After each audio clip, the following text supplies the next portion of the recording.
Aujourd'hui, nous partons une nouvelle fois sur les terres des Mérovingiens. Pendant 4 décennies, les rois francs se sont entretués, des reines se sont affrontées, des princes ont été massacrés, et les guerres civiles ont ravagé le royaume.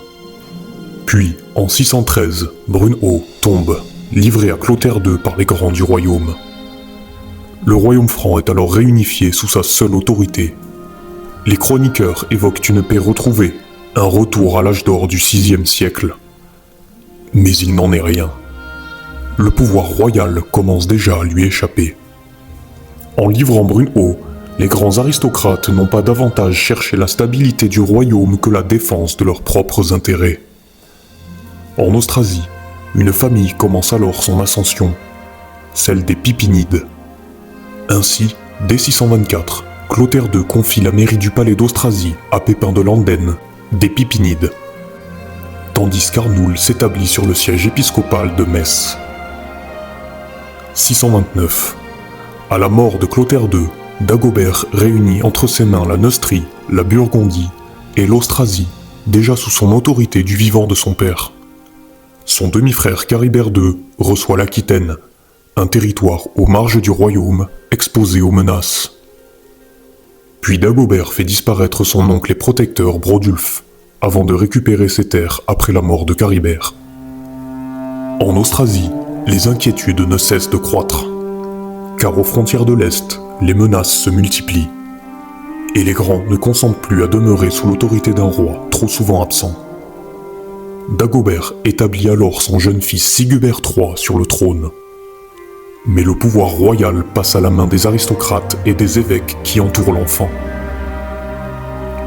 Avec Sigubert III d'Austrasie s'installe une nouvelle forme de royauté. Le roi demeure au palais, les ambassadeurs continuent de s'incliner devant lui, les actes sont encore proclamés en son nom, mais il ne détient plus le pouvoir de décision. Et peu à peu, les grandes familles étendent leur emprise. Vers 638 ou 639, Dagobert Ier meurt.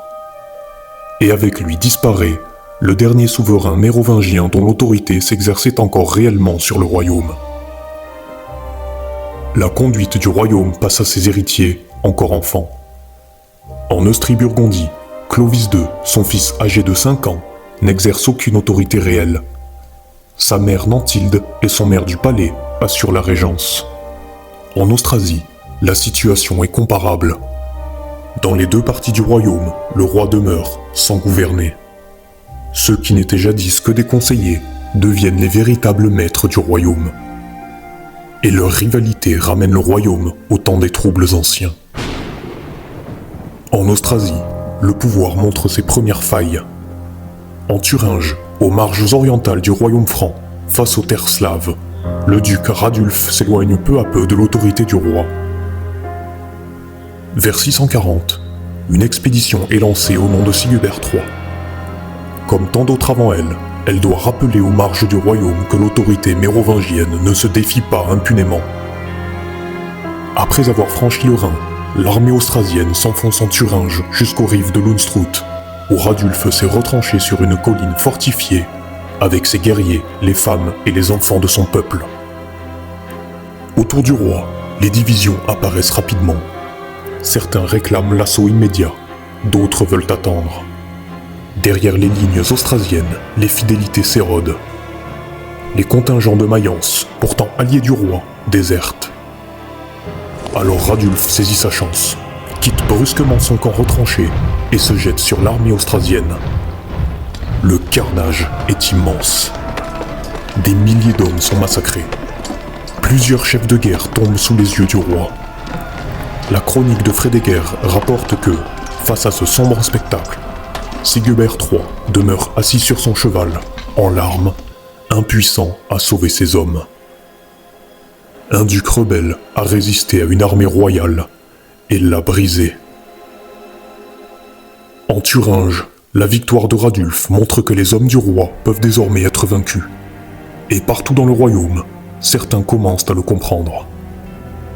Au palais d'Austrasie, la défaite atteint l'autorité royale et ouvre une série de complots.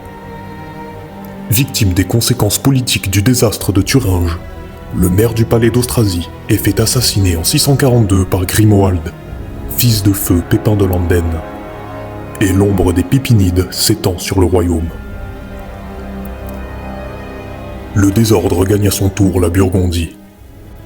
Deux factions s'affrontent autour du maire du palais Flauchad et du puissant aristocrate Willebad. Évêques, ducs et grands du royaume se rangent derrière leur camp.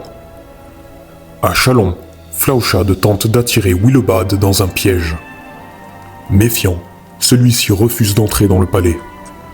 Flauchad s'avance à sa rencontre. Les deux hommes manquent d'en venir aux armes avant d'être séparés. La rupture devient inévitable. 643.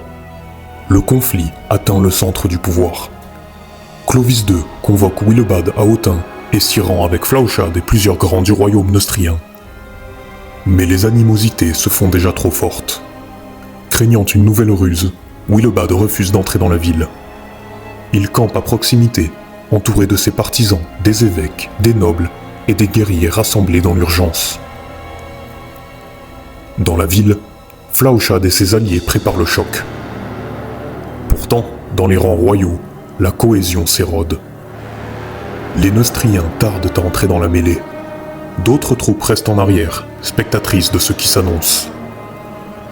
Lorsque les forces royales sortent d'Autun pour affronter Willebad, la bataille oppose alors des groupes liés par des fidélités incertaines. Le combat s'engage, bref et chaotique. Certains se battent à pied, d'autres à cheval. Les alliances se brisent au milieu des affrontements.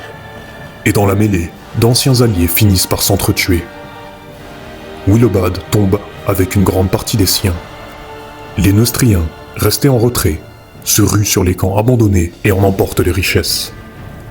Peu après, le maire de Burgondie, Flauchad, quitte Autun victorieux. La ville est alors frappée par un incendie.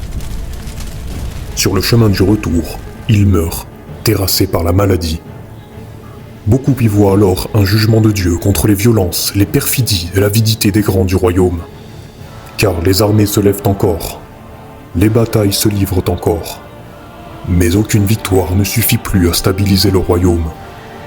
Et le pouvoir militaire ne produit plus que des équilibres provisoires, aussitôt renversés. Frédéguer résume son époque en une phrase. Mundus iam senescit. Le monde vieillit. L'autorité des rois ne s'étend plus que par son nom, et le pouvoir, autrefois attaché au roi, glisse dans les mains belliqueuses des grands aristocrates. 679. À l'avènement de Thierry III, un seul roi mérovingien règne sur l'ensemble du royaume franc, mais ce pouvoir n'est plus qu'une forme lointaine d'unité.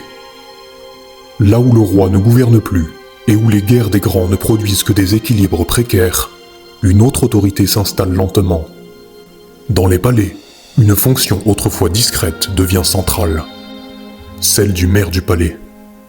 Chargé d'administrer les cours royales, il finit par incarner ce que le roi ne peut plus être. Parmi ces grands aristocrates s'impose alors Pépin II de Herstal, descendant des puissantes lignées de Pépin de Landen et d'Arnoul de Metz. Dans un royaume où les grandes familles s'organisent en réseaux rivaux, les tensions dégénèrent en affrontements ouverts entre les principaux pôles du pouvoir, les forces du maire du palais d'Austrasie, Pépin II, et celles du maire de Neustrie-Burgondie, Bercher. 687. Les deux armées se rencontrent à Tertry. Le combat est rude, beaucoup tombent, et lorsque la bataille s'achève, les Austrasiens demeurent maîtres du champ.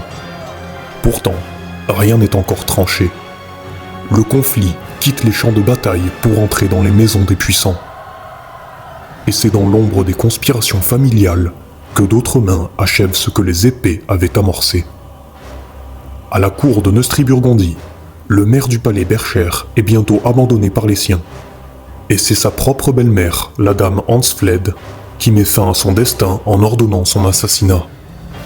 Dans la foulée, Pépin de Herstal met sous sa main le trésor royal et le roi Thierry III qu'il tient sous sa garde.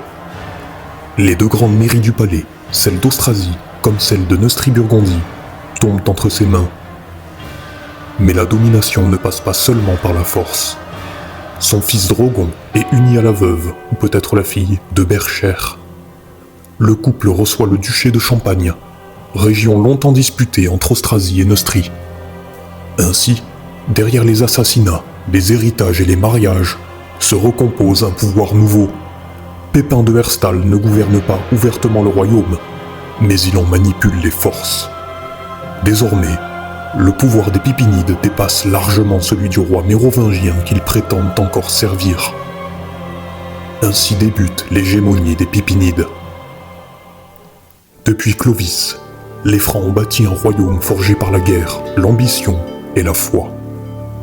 Un monde nouveau était né dans les lointaines forêts païennes, où les cendres de Rome n'avaient jamais totalement disparu, et où les couronnes se sont autant transmises par le sang des batailles que par les lames de la trahison. Mais ce monde a cessé d'obéir à ceux qui portaient la couronne. La gloire des anciens rois n'a survécu qu'à travers des enfants rois, fragiles spectateurs d'un pouvoir déjà vidé de toute substance. Et lorsque les rois cessèrent de gouverner, le royaume continua pourtant d'avancer, entre les mains de ceux qui avaient appris à dompter le chaos. Mundus iam senescit. Le monde vieillit.